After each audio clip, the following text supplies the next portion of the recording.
3 minutos. Eso es todo lo que necesita para reaccionar, si sabes dónde tocarlo. La mayoría de la gente lo intenta con palabras bonitas, mensajes largos y una presencia constante.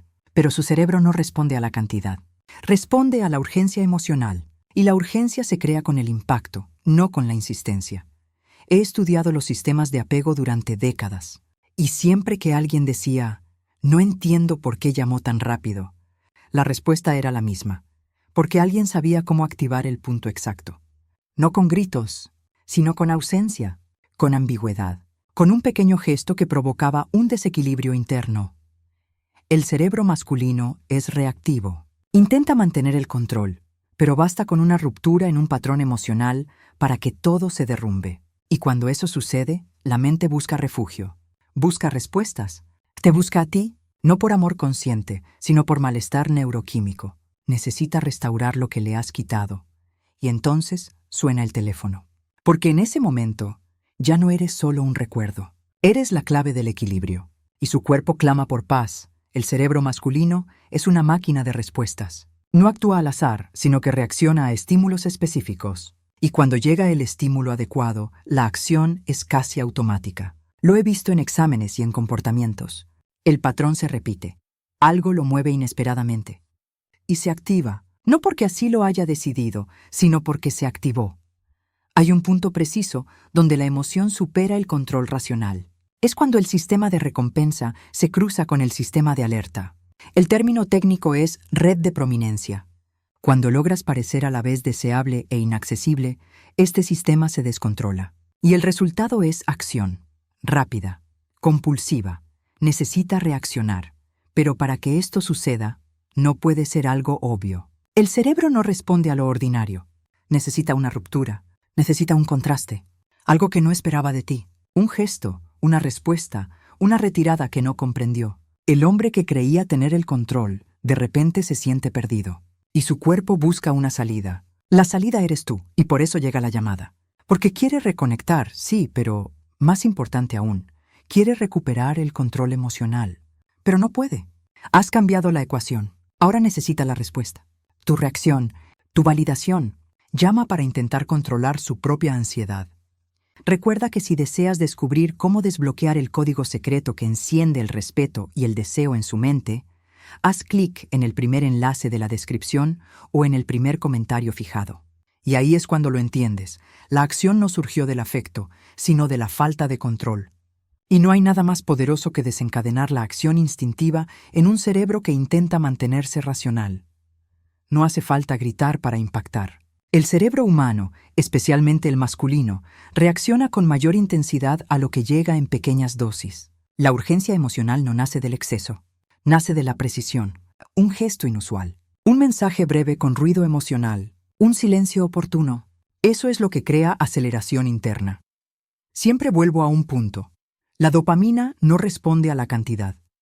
Responde al significado. Un pequeño estímulo, pero cargado de ambigüedad e intensidad, vale más que 1000 palabras tibias. Cuando envías algo que no se puede explicar por completo, su sistema límbico entra en modo de búsqueda.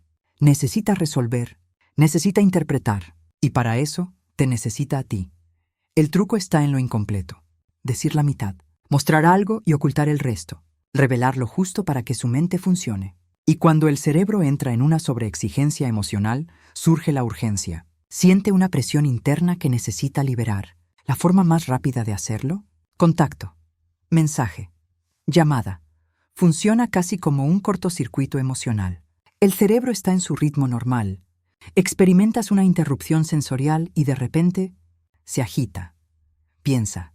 Reacciona.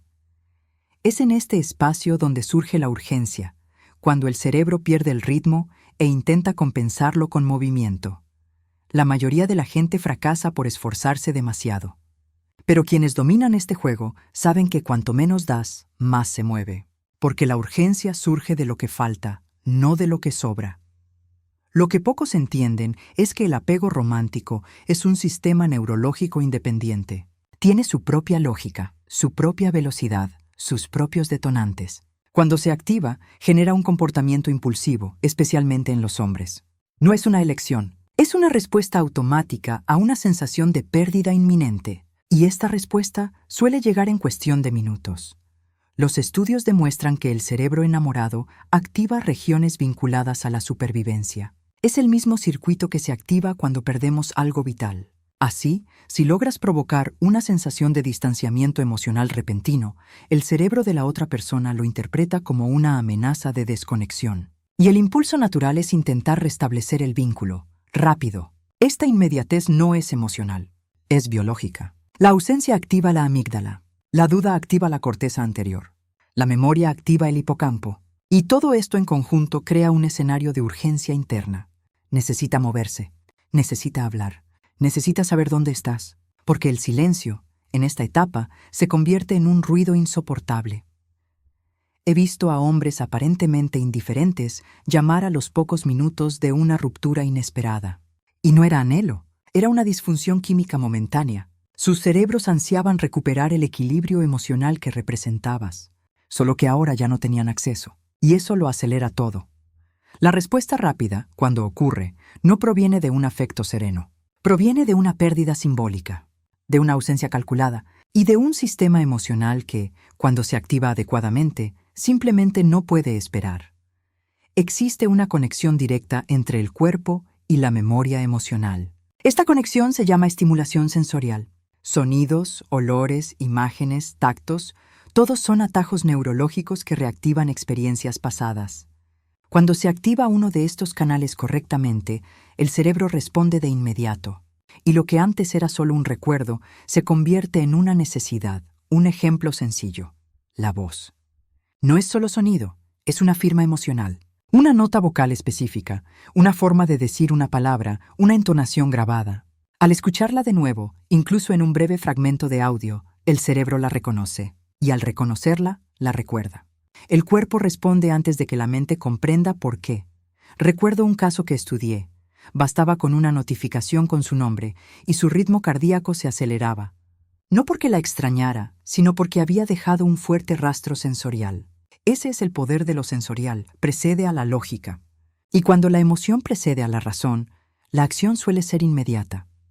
Puedes usar esto con una memoria incorporada, un aroma, una canción específica, un detalle del lenguaje, algo que sabes que está asociado con la experiencia emocional entre ustedes. Enviar este detonante sutilmente es como tocarle el cerebro desde adentro. Lo siente y reacciona. No se necesita mucho. Un estímulo oportuno, administrado en el momento preciso, hace el resto. Porque una vez que el cuerpo recuerda, el impulso de reconectar ya ha comenzado. Y su siguiente paso es casi predecible: la conexión. Algunas palabras no son solo lenguaje. Son acceso. Abren archivos emocionales específicos en el cerebro del oyente. Son frases que se dicen una vez y que se escuchan para siempre. No porque sean bonitas, sino porque tienen un peso sensorial. Y cuando se usan bien, estas palabras actúan como un botón de repetición. La mente regresa, y con ella llega el impulso. Siempre he observado esto en parejas que se separaron, pero mantuvieron una conexión mental. Bastaba con una palabra clave, algo interno a la relación, y el vínculo se reactivaba. Apodos, frases repetidas, chistes privados. Todo esto crea atajos neuronales. Y si reapareces con este código, aunque sea levemente, reavivas el circuito. No es manipulación, es una estrategia de memoria. Accedes a un banco de emociones que el cuerpo reconoce. La frase llega y el cerebro busca la referencia. ¿Dónde escuché eso? ¿Con quién lo experimenté? Y cuando el recuerdo encuentra su origen, la emoción resurge. Es en ese momento que surge el deseo de contacto. Necesita tocar lo que acaba de revivir. Esto funciona mejor cuando la frase se dice de forma ambigua. Algo como: qué curioso recordar eso hoy. Sin explicar qué significa, él lo completa, lo recuerda, lo siente. Y la ausencia se vuelve incómoda. Quiere más, quiere saber. Quiere oír tu voz para asegurarse de que sigue existiendo. Y luego viene el movimiento. Porque cuando el cerebro no puede digerir un recuerdo, intenta recrear la experiencia. Y es precisamente por eso que te excita. No es la comodidad lo que hace que alguien siga pensando en ti. Es la ligera incomodidad, ese vacío que no pueden llenar con nada. Pero no me refiero a un dolor profundo, sino a una incomodidad sutil y emocional que no se puede nombrar. Cuando se provoca de la manera correcta, esta incomodidad se convierte en deseo.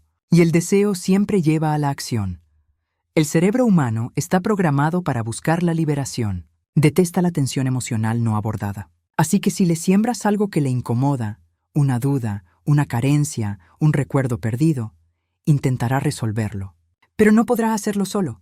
Y ahí es donde entra en juego la conexión. Hablar es la manera más rápida de intentar normalizar lo que duele por dentro. Este tipo de incomodidad positiva no se crea con exigencias. Se crea con una presencia retraída, con un gesto inesperado, con una frase final que no tiene mucho sentido, con la ausencia de un buenos días que siempre llegaba. Romper el patrón deja un espacio.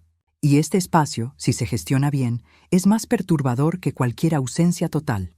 A esto le llamo fricción afectiva. Es la fricción emocional que te mantiene presente incluso cuando ya no estás. Porque la incomodidad que provocaste no tiene nombre, solo sensación. Y el cerebro detesta no comprender lo que siente. Así que actúa, conecta, busca. No por ira, sino por inquietud. Y cuando hace este movimiento pensando que recuperará el control, solo se hunde más.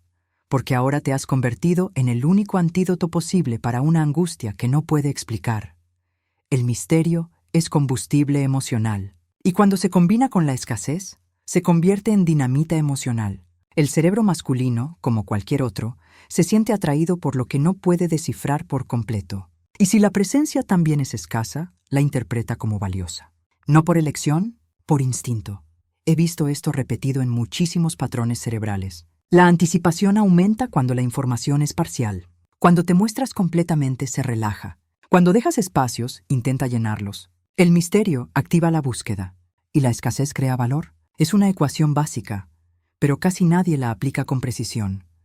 Ser escaso no se trata de desaparecer. Se trata de ofrecer presencia con cálculo. Una nota de voz por aquí, una desaparición por allá, una muestra de afecto, seguida de un silencio denso. Esto no es frialdad, es arquitectura emocional. No te escondes, te gestionas. Y al hacerlo, te conviertes en un estímulo que no satura. Y por eso perduras. Empieza a esperar lo que no llega. Y cuando finalmente llega, es poco, pero suficiente para alimentar el ciclo. El cerebro activa la dopamina no por la cantidad de contacto, sino por la imprevisibilidad. Y cuando siente que podría perderte de nuevo, la urgencia crece. Actúa. Siempre es el mismo resultado. Llama. No porque estuviera convencido, sino porque lo invadió una curiosidad emocional que se convirtió en necesidad. Porque ahora no solo quiere escucharte, quiere entender por qué aún lo conmueves tanto. El contraste es lo que da peso a la experiencia. Sin él, todo parece lineal, y el cerebro no registra lo lineal, sino lo que rompe el ritmo. En el amor, el contraste es la diferencia entre lo que ofreciste antes y lo que ofreces ahora. Es este cambio el que crea el impacto, y es este impacto el que enciende el anhelo. Extraña, pero no lo que siempre tuvo. Extraña la ausencia de lo que daba por sentado. El cerebro está acostumbrado a ignorar lo constante, pero cuando el patrón cambia, todo llama la atención. Una caricia que cesó, una presencia que se distanció, una respuesta que ahora persiste. Son microrupturas que generan macroreacciones. He observado esto en cientos de casos. Cuando una mujer cambia su tono, su cuerpo, su ritmo, incluso sutilmente, su cerebro entra en una fase de recalibración. Empieza a comparar. Hablaba diferente. Enviaba mensajes antes. Había algo en su actitud. Y esta comparación entre entonces y ahora alimenta la añoranza, porque lo que siente no es solo ausencia, es una pérdida de contraste. La versión de sí mismo que amaba ha desaparecido y no sabe si algún día volverá. Esta duda desencadena un ciclo de búsqueda interna. No solo quiere contacto, quiere recuperar lo que siente que le fue arrebatado. Y cuando eso sucede, el impulso es inmediato. Actúa, busca, llama, no para satisfacer su anhelo, sino para recuperar el equilibrio perdido, que en el fondo siempre ha estado solo dentro de ti. El cerebro detesta no comprender lo que sintió, sobre todo el cerebro masculino, que ha sido socialmente entrenado para dominar, predecir y controlar. Cuando desencadenas una reacción emocional que no encaja en ninguna categoría lógica, se bloquea. Y es en este bloqueo donde surge la búsqueda, porque el malestar interno exige una explicación y cree que la respuesta está dentro de ti. Sucede tan rápido, a veces en cuestión de minutos. Algo que dijiste, algo que hiciste, una ausencia, una mirada que quedó suspendida en el aire. Siente un impacto, pero no puede traducirlo. Y como el cerebro no tolera la ambigüedad emocional por mucho tiempo, reacciona. La reacción más común: contacto inmediato. Un intento de reorganizar lo que se ha estropeado. Lo más extraño es que no dirá que te extrañó. Lo ocultará, preguntará algo trivial. Pero tras el mensaje desenfadado hay urgencia. Porque no solo quiere oír tu voz, quiere reencontrarse. Entender por qué, incluso sin lógica, sigues ocupando tanto espacio en su interior. Lo he visto en exámenes, en informes, en comportamientos repetidos. Cuando generas un impacto que no se resuelve, te conviertes en una especie de acumulación emocional. Y el cerebro no archiva los asuntos pendientes, sino que los revisa hasta resolverlos. Pero contigo no lo hace. Y es precisamente por eso que te llama, porque te has convertido en la pregunta que aún no sabe responder. Cuando entra el estímulo adecuado, no piensa, sino que actúa. La conexión no es una elección, es el reflejo de un cerebro que has aprendido a conectar desde dentro.